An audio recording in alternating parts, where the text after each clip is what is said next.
नमस्कार, बहुत स्वागत है आपका बड़ी खबर में। मैं हूं आपके साथ दिव्या। इस बुलेटिन में हम बात करेंगे 4 बड़ी खबरों की। पहली खबर दिल्ली से है, जहां पर 2 दिवसीय राष्ट्रीय अधिवेशन का समापन हो गया है। दूसरी खबर चंडीगढ़ से है, जहां किसान आंदोलन के चलते इंटरनेट सेवाएं 2 दिन के लिए बंद रहेंगी। तीसरी खबर भी चंडीगढ़ से है, जहां मंत्री अनिल विज ने कहा कि प्रधानमंत्री ने देश के प्रत्येक राज्य में एम्स स्थापित करने की घोषणा की है। और चौथी खबर झज्जर से, जहां गांव में पंच की हत्या करके उसका शव पटरी पर फेंक दिया गया।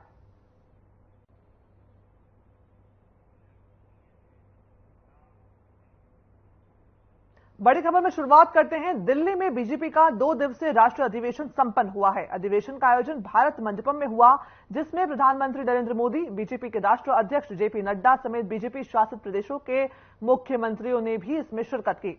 हरियाणा के सीएम मनोहर लाल ने भी इसमें शिरकत की है। इस 2 दिवसीय अधिवेशन में बीजेपी नेताओं और कार्यकर्ताओं को लोकसभा चुनाव में जीत के लिए मंत्र दिया गया है।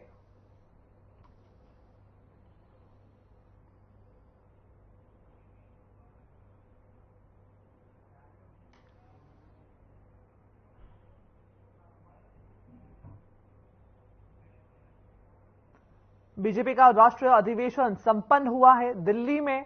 सीएम मनोहर लाल ने भी इसमें शिरकत की। साथ ही बीजेपी शासित प्रदेशों के मुख्यमंत्रियों ने भी इसमें शिरकत की है। इसका समापन आज प्रधानमंत्री नरेंद्र मोदी के संबोधन के साथ किया गया। ये तस्वीरें बीजेपी के राष्ट्रीय सम्मेलन की, जिसमें लोकसभा चुनाव को लेकर के चर्चा की गई है। राष्ट्रीय अधिवेशन जिसमें जेपी नड्डा, प्रधानमंत्री नरेंद्र मोदी, मुख्यमंत्री मनोहर लाल, यूपी के मुख्यमंत्री योगी आदित्यनाथ सहित तमाम दिग्गज भारतीय जनता पार्टी के इसमें मौजूद रहे।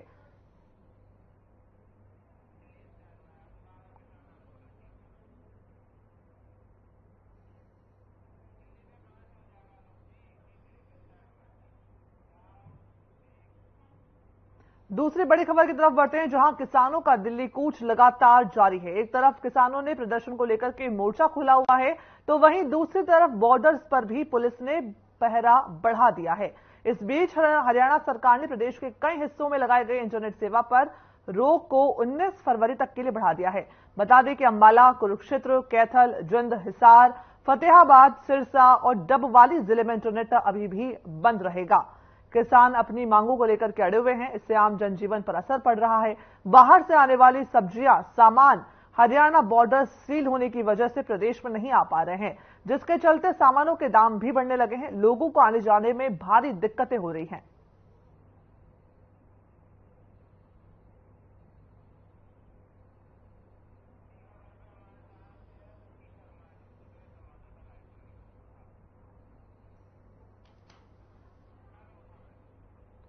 इसी खबर पर ज्यादा जानकारी के लिए हमारे साथ हमारे संवाददाता ओपी शर्मा जुड़ गए हैं। ओपी, क्या कुछ अपडेट आपको मिल रही है? नेट बंद जो किया गया था उससे 19 फरवरी तक के लिए बढ़ा दिया गया है।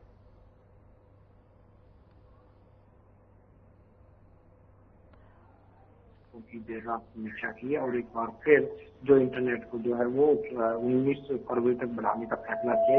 ये तीसरी बार है जब हरियाणा ने इंटरनेट की के ऊपर जो 7 जिलों में बैन है उसको आगे बढ़ाया गया। तो कहीं ना कहीं मान सकते हैं कि जब तक किसानों और केंद्र सरकार के बीच जो वार्ताएं चल रही हैं, जब तक उस वार्ता कोई नतीजा नहीं निकलता है और किसान जो है धरने को वापस लेने का ऐलान नहीं करते, तो शायद तब तक जो है हालात सामान्य होते हुए सरकार को नहीं लगते। इसी के चलते कहीं ना कहीं जो हरियाणा के 7 जिलों में इंटरनेट के ऊपर करीबन पिछले 1 हफ्ते से जो बैन लगा हुआ है उसको आगे जो है बढ़ा दिया गया। अब से कुछ देर के बाद करीबन 6 बजे के आसपास केंद्र सरकार और किसानों के बीच में चंडीगढ़ के अंदर जो है चौथी बार की जो है वो बैठक होगी और उम्मीद है कि शायद इस बैठक में न्यूनतम समर्थन मूल्य और किसानों के कर्ज माफी और किसानों को जो पेंशन देने का जो मसला है उन मसलों के ऊपर कोई सकारात्मक जो है प्रभाव निकलेगा। इससे पहले वीरवार के शाम जो है वो 6 बजे बैठक चली थी, जो सुबह करीबन 2 बजे के आसपास जो बैठक चली, करीबन 7 से 8 घंटे जो बैठक हुआ वो चली थी और उस बैठक में जो है आज के लिए जो है बैठक में शामिल होने पर सहमति बनी थी। तो अभी हमें इंतजार करना पड़ेगा कि आज 6 बजे अगर बैठक शुरू होती है और देर रात तक जो एमएसपी गारंटी है, किसानों की जो बाकी 2-3 मांगे हैं जिनके ऊपर कंट्रोवर्सी दोनों तरफ से एक विवाद बना हुआ है, तो अगर वो आज समाधान हो जाता है तो हम उम्मीद कर सकते हैं कि जो है इंटरनेट के ऊपर जो 19 तारीख तक रोक लगाई है वो शायद खत्म कर दी जाए। जी बिल्कुल, अगर इस आज की जो बैठक होनी है ओपी, अगर उसमें समाधान निकल जाता है तो इंटरनेट सेवा पर जो ये प्रतिबंध लगाया गया है इसे हटाया जा सकता है, ये आपने जानकारी दी। लेकिन ओपी, किसान जो हैं वो बॉर्डर पर डटे हुए हैं, अपना आंदोलन कर रहे हैं। इस समय जो लोग हैं, आम जनजीवन प्रभावित हो रहा है, सब्जियों के दाम महंगे हो रहे हैं, साथ ही दवाइयों की जो है आपूर्ति सप्लाई नहीं की जा रही है। बीच में वो रास्ते में जो है उन्हें दवाइयों तक को भी रोक दिया गया है। इस पर क्या कहेंगे आप?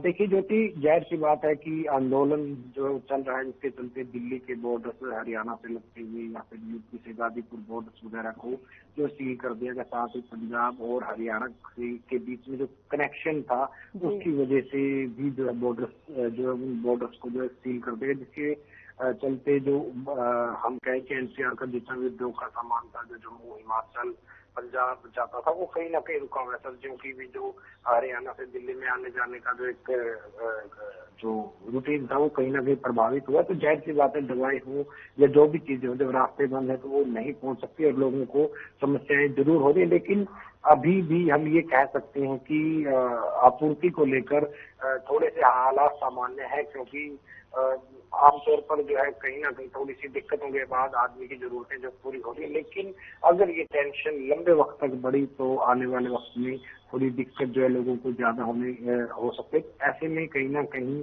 किसानों को भी जनहित में एक सकारात्मक रूप दिखाना पड़ेगा और कम से कम फल सब्जियां और जो रोजमर्रा की चीजें जो आम आदमी के लिए प्रभावित होती हैं तो उनके ऊपर सोचना पड़ेगा, क्योंकि जैसे जैसे बाजार के अंदर जो है वस्तुओं की कमी होती जा रही है वैसे वैसे उनकी जो कीमतें भी वो बढ़ती जा रही, और गरीब आदमी एक मध्यम वर्ग के परिवार के लिए जो है वो काफी मुश्किल भरा जो है वक्त एक तरह से हल्का हल्का जो है शुरू होने वाला है।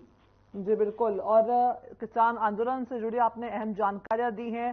किसान आंदोलन से जो जुड़ी तस्वीरें हमारे सामने आ रही है वो बेहद ही उग्र भी जो हैं तस्वीरें हमने देखी हैं। तो ऐसे में क्या कहेंगे आप कि आज की बैठक में क्या कुछ जो है वो रास्ता निकल करके सामने आ सकता है? देखिए दिव्या, बैठक में क्या बातचीत होती है और किस तरह के नतीजे निकलते हैं उसके बारे में तो कुछ कहा नहीं जा सकता, लेकिन हाँ एक उम्मीद जरूर की जा सकती है कि जब चौथे चरण की बैठक आज हो रही है तो केंद्र सरकार जो है कुछ ना कुछ ऐसा प्रपोजल जरूर आज उनके लिए किसानों के लिए लेकर आएगी, जिसके बाद हो सकता है कि शायद किसान आंदोलन जो है वापस लेने का ऐलान हो जाए। सिर्फ उम्मीद ही की जाती है, लेकिन जहां तक हालातों की बात तो ओपी ऐसे में आप उम्मीद ही जता रहे हैं और हर कोई जो है एक उम्मीद की आस लगाए ही बैठा है कि आज जो है वो एक जो सकारात्मक जो है परिणाम हमें देखने को मिल सकता है और किसान आंदोलन जो है वो हो सकता है कि आज समाप्त कर दी जाए, केंद्र सरकार उनकी मांग मान ले। लेकिन जो ये आंदोलन चल रहा है इसमें क्या नेटबंदी करना ही जो है उपाय है क्या इसका आंदोलन को रोकने का? भैया अपना सवाल एक बार दोबारा दोहराएं।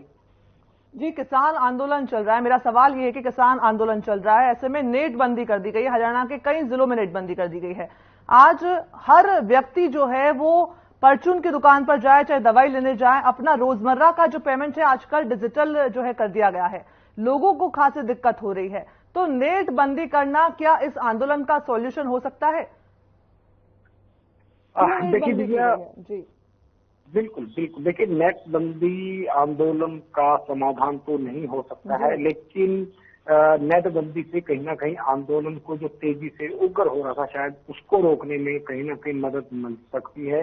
क्योंकि देखिए हमारी जो सुरक्षा एजेंसियां हैं उनका जो एक एक्सपीरियंस है वो इसी तरह के हालातों पर नियंत्रण पाने का होता है, ब्यूरोक्रेसी हो या एजेंसियां हो, वो कहीं ना कहीं इस तरह की घटनाओं से हर रोज देश के किसी न किसी हिस्से में 2-4 होती ही रहती है। तो ऐसे में कहीं ना कहीं उनको जरूर लगता होगा कि जो आंदोलन है उसको उग्रता कम करने को लेकर जो है वो जो है कहीं ना कहीं इंटरनेट की जो है पाबंदी कहीं ना कहीं काम आ सकती है। और इसका शायद नतीजा भी है, क्योंकि अगर आज के दिन देखा जाए तो एक सिटीजन जर्नलिज्म हर आदमी अपने मोबाइल से लाइव करके कहीं भी कुछ कर सकता है। कई बार देखिए, चाहे किसान हो या फिर सुरक्षा एजेंसियां हो, दोनों की तरफ से कई बार जब ऐसे हालात बनते हैं तो बहुत कुछ जो है ना चाहते हुए भी गलत हो जाता है। ऐसे हालात जो है काबू से बाहर हो जाते हैं और उनको काबू करने के चलते कई बार कुछ जाते हो जाती है। कई बार ऐसा भी होता है कि शायद प्रदर्शनकारियों की तरफ से पत्थरबाजी या कुछ ऐसे हालात पैदा कर दिए जाएं,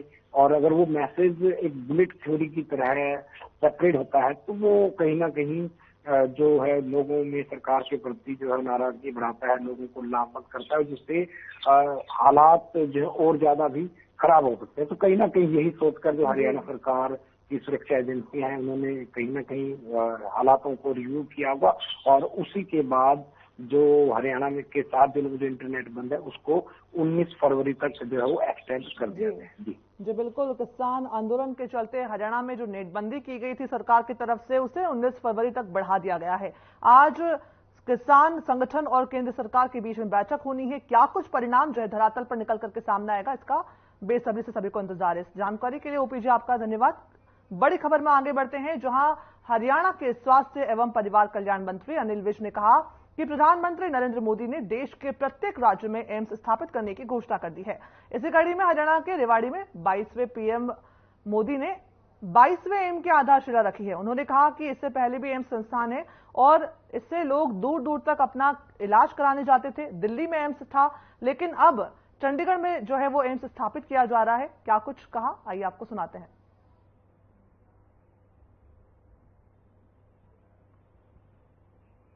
स्वास्थ्य सुविधाएं बेहतर हो रही हैं। अनिल विज स्वास्थ्य मंत्री का बयान इससे में निकल करके सामने आ रहा है। बता दें कि 22वें एम्स की आधारशिला रखी गई है।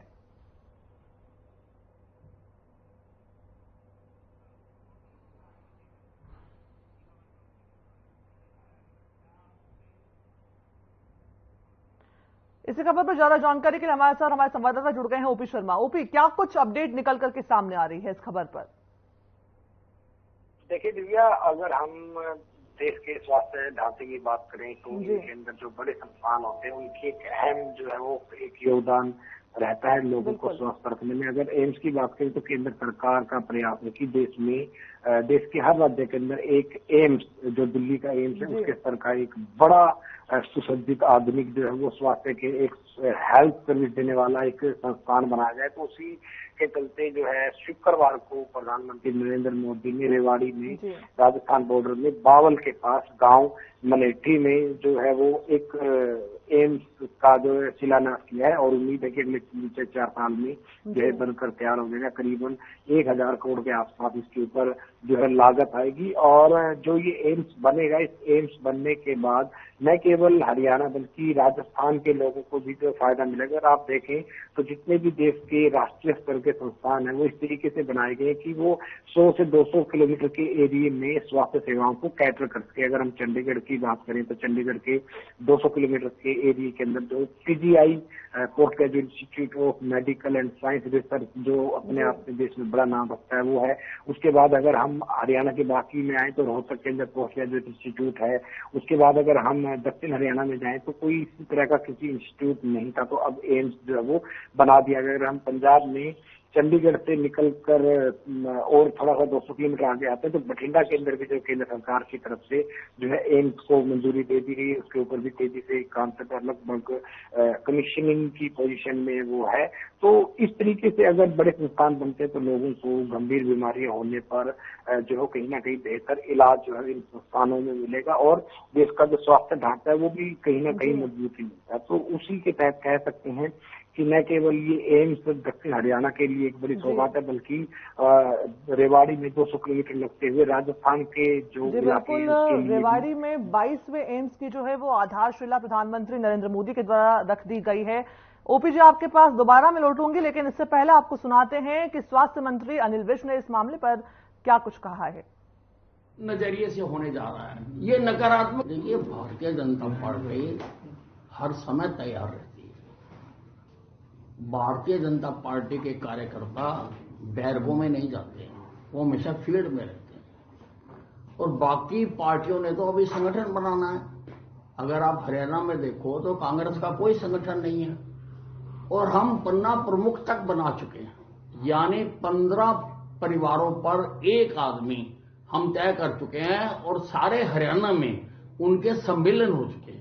हमारी पूरी तैयारी है और पहली बार ये जो चुनाव होने जा रहा है ये सकारात्मक नजरिए से होने जा रहा है, ये नकारात्मक नजरिए से नहीं होने जा रहा। लोग जो मोदी जी ने काम किए हैं अपने 10 साल में उनके लिए वोट देना चाहते हैं। जो आयुष्मान कार्ड बनाया है, जो उज्ज्वला योजना लागू की है, जो धारा 370 खत्म की है और जो भव्य राम मंदिर बनाया है, सारे देश में आज प्रो बीजेपी लहर है। आप स्वास्थ्य मंत्री हैं, रेवाड़ी में एम्स की जो सौगात प्रधानमंत्री हरियाणा को देके गए हैं, कितना इंपॉर्टेंट रहेगा ये? देखिए, प्रधानमंत्री जी ने हर प्रदेश में एम्स खोलने की घोषणा की थी। पहले दिल्ली में ये एक एम्स होता था, दूर दूर से लोग आते थे, बाहर सड़कों पर रुलते रहते थे। अब हर प्रदेश में एम्स खोला जा रहा है, ये 22वां एम्स है और हरियाणा में तो हम हर जिले में मेडिकल कॉलेज खोलने जा रहे हैं। इन सुविधाओं का विस्तार ही नहीं हुआ अब से पहले, केवल हमारी सरकार ने आकर ये करना शुरू किया है। देखिए, भारतीय जनता पार्टी हर समय तैयार। दोबारा हमारे संवाददाता के पास हम जुड़ेंगे। ओपी शर्मा, आपसे जानना चाहेंगे, स्वास्थ्य मंत्री अनिल विज को हमने सुना, उन्होंने कहा कि पहले 7 एम्स थे, अब 22वें एम्स की आधारशिला जो है वो रेवाड़ी में रख दी जा चुकी है। हर प्रदेश में एम्स, हर जिले में मेडिकल कॉलेज। लोगों को इससे क्या कुछ राहत मिलती हुई नजर आ रही है? लोगों की इस पर क्या कुछ प्रतिक्रिया सामने आ रही है? देखिए दिव्या, अगर हम पूरी तरीके से अनिल विज जो गृह और स्वास्थ्य मंत्री हरियाणा है उनकी बात करें तो जाहिर सी बात है कि एक वक्त होता था जब देश में एम्स के नाम पर सिर्फ all India institute of medical science Delhi वही होता था। लोग दूर दूर से इलाज करने आते थे, दूर दूर से इलाज करवाने के लिए आते थे और भीड़ भड़ाका ज्यादा रहता था, लोगों को काफी परेशानियां होती थी, लोगों का पैसा भी बर्बाद होता था, लोगों का समय भी बर्बाद होता था और ऊपर से जो है परेशानियां अलग से होती थी, रहने की, खाने पीने की, तमाम तरह की जो है दिक्कतें होती थी। लेकिन उसके बाद जो है जो यूपीए पार्ट 2 थी उसके द्वारा देश के अंदर 6 एम्स और मंजूर किए गए और उसके बाद देश में एम्स की संख्या जो बढ़कर जो है वो करीबन 7 हो गई थी और आज एम्स की अगर हम बात करें तो 22 एम्स जो है वो हो चुके हैं। तो बाकी एम्स की अगर बात करें तो कहीं ना कहीं वो भारतीय जनता पार्टी की जो एनडीए सरकार है उसके अंदर उनकी जो है स्थापना की गई। तो कहीं ना कहीं हम मान सकते हैं कि मोदी गवर्नमेंट का एक जो आम आदमी के स्वास्थ्य को लेकर जो थोड़ा सा ध्यान ज्यादा है, स्वास्थ्य की भी उनको चिंता है, तो उसी के नतीजे से कह सकते हैं कि जो एम्स रेवाड़ी में बनेगा वो न केवल हरियाणा बल्कि राजस्थान जैसे आसपास के इलाकों को जो सौगात देगा। अगर हरियाणा की बात करें तो हरियाणा में जब 2014 में बीजेपी की सरकार बनी थी तो इन लोगों ने जो है सरकार में जो एक लक्ष्य रखा था जिसके तहत हरियाणा के सभी जिलों में एक मेडिकल कॉलेज बनाने की कहीं ना कहीं सरकार ने घोषणा की थी और आज उस वक्त करीबन 6 जिलों में मेडिकल कॉलेज थे। आज 10 से 12 जिलों में मेडिकल कॉलेजेस जो है वो बन चुकी हैं। जब 2014 में हरियाणा के अंदर बीजेपी सरकार आई थी तब करीबन 1000 के आसपास MBBS कोर्स की जो सीटें थी जो आज बढ़कर 2400 के आसपास पहुंच गई, यानी कि 3 गुना से भी ज्यादा जो बच्चे हैं हरियाणा में हर साल जो है MBBS में दाखिला लेते। तो हरियाणा सरकार भी चाहती है कि लोगों को उनके नजदीक से नजदीक जो है वो इलाज मिले और अगर किसी भी मेडिकल कॉलेज के अंदर किसी भी बीमारी का अगर इलाज नहीं हो पाता है तो उसके लिए एक जो बड़ा संस्थान एम्स के स्तर का जो संस्थान है वो अगर नजदीक हो तो लोगों के लिए और भी अच्छा हो। तो ऐसे में कह सकते हैं कि जो एम्स रेवाड़ी बना है वो इसी दिशा में जो है लोगों को जो हेल्थ सर्विसेज है उनके अंदर जो उनको एक अच्छा जो है वो सेवाएं प्रदान करेगा। जी बिल्कुल, 22वें एम्स की आधारशिला जो है रेवाड़ी में रख दी गई है। प्रधानमंत्री नरेंद्र मोदी ने इसकी आधारशिला रखी है। साथ ही 22 एम्स हो जाने से अब लोगों को बड़ी ही राहत मिलेगी, उन्हें सुविधाएं मिलेगी, उन्हें दर दर भटकना नहीं पड़ेगा। स्वास्थ्य सुविधाएं जो हैं वो उन्हें बेहतर तरीके से मुहैया कराई जा सकेगी और साथ ही मेडिकल कॉलेज बनने से स्टूडेंट्स को भी फायदा मिलेगा। भारत ज्यादा से ज्यादा जो है डॉक्टर दे पाएगा। इस तमाम जानकारी के लिए ओपी शर्मा आपका बहुत धन्यवाद। बड़ी खबर में आगे बढ़ते हैं, जहां झज्जर के एक गांव में पंच की हत्या कर दी गई। हालांकि हत्यारों का अभी तक पता नहीं चल पाया है। पुलिस ने मृतक के परिजनों की शिकायत पर अज्ञात लोगों के खिलाफ मुकदमा दर्ज कर लिया है। पुलिस को सूचना मिली थी कि गांव महराणा में नाहर की पटरी के पास एक व्यक्ति का शव पड़ा हुआ है। पुलिस ने मृतक के शव को पोस्टमार्टम के लिए झज्जर के नागरिक अस्पताल भेज दिया है। मृतक की पहचान गांव महराणा के पंच रमेश कुमार के रूप में की गई है।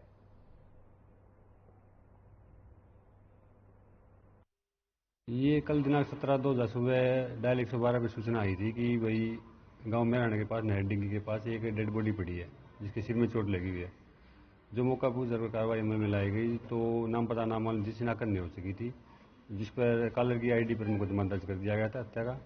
और देर शाम को इसकी शिनाख्त हो गई थी। ये गाँव महराणा का कोई रमेश कुमार स्वरूप कृष्णलाल के नाम से शिनाख्त हुई है, जो हाल ग्राम पंचायत मेंबर है, जिसकी कार्रवाई 174 की कार्रवाई अमल में लाई जा रही है।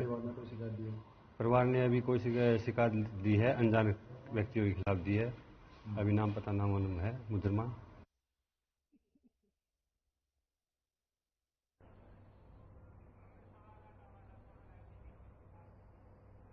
इसी खबर पर ज्यादा जानकारी के लिए हमारे संवाददाता सुमित हमारे साथ जुड़ गए हैं। सुमित, आपसे जानना चाहेंगे, झज्जर में पंच की हत्या कर दी गई, क्या है ये पूरा मामला? मैं आपको बता दूं कि झज्जर के गांव महराना में ग्राम पंचायत जो है मेंबर है, उसकी हत्या का मामला सामने आया था और गांव में नहर के पास पटड़ी है, उस पर शव बरामद हुआ था और डायल 112 पर राहगीर द्वारा सूचना दी गई थी और सूचना मिलने पर पुलिस भी मौके पर पहुंच गई थी और शव को अपने कब्जे में लेकर पोस्टमार्टम के लिए झज्जर के नागरिक अस्पताल भिजवा दिया था। वहीं जांच अधिकारी संजय कुमार एएसआई है, उसने बताया कि डायल 112 पर जो है शिकायतकर्ता की शिकायत पर जो है मामला दर्ज कर अज्ञात लोगों के खिलाफ मामला दर्ज कर लिया है और फिलहाल आरोपियों की तलाश भी की जा रही है और मृतक जो है ग्राम पंचायत का जो है मेंबर बताया जा रहा है और फिलहाल जो है पुलिस आरोपियों की तलाश में भी जुट गई है और मेडिकल बोर्ड द्वारा जो है मृतक के शव का पोस्टमार्टम कराया गया है। फिलहाल मृतक के शव का पोस्टमार्टम कराकर शव परिजनों को सौंप दिया गया है। जी दिव्या जी, क्या कुछ जानकारी जो है पुलिस से निकल के आ रही है? हत्या के कारण क्या बताए जा रहे हैं? क्या ये आपसे रंजिश का मामला हो सकता है, क्योंकि शव के पास जो है शराब की बोतलें भी देखने को मिली है? बिल्कुल दिव्या, मैं आपको बता देता हूं, जो ग्राम पंचायत मेंबर है रमेश, उसके जो लहू लुहान अवस्था में जो शव मिला है, उसकी बॉडी के पास टूटी हुई शराब की बोतलें भी मिली है। पुलिस के मुताबिक जो है अंदाजा लगाया जाता है कि सर में जो है बोतलें तोड़ के जो है उसकी हत्या की गई है।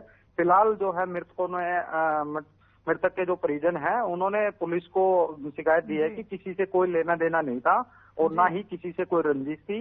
अब पुलिस जो है फिलहाल आरोपियों की तलाश में जुटी हुई है। जल्द ही आरोपियों को गिरफ्तार करने की बात पुलिस द्वारा कही गई है। जी जी, धन्यवाद सुमित इस तमाम जानकारी के लिए। बहुत बहुत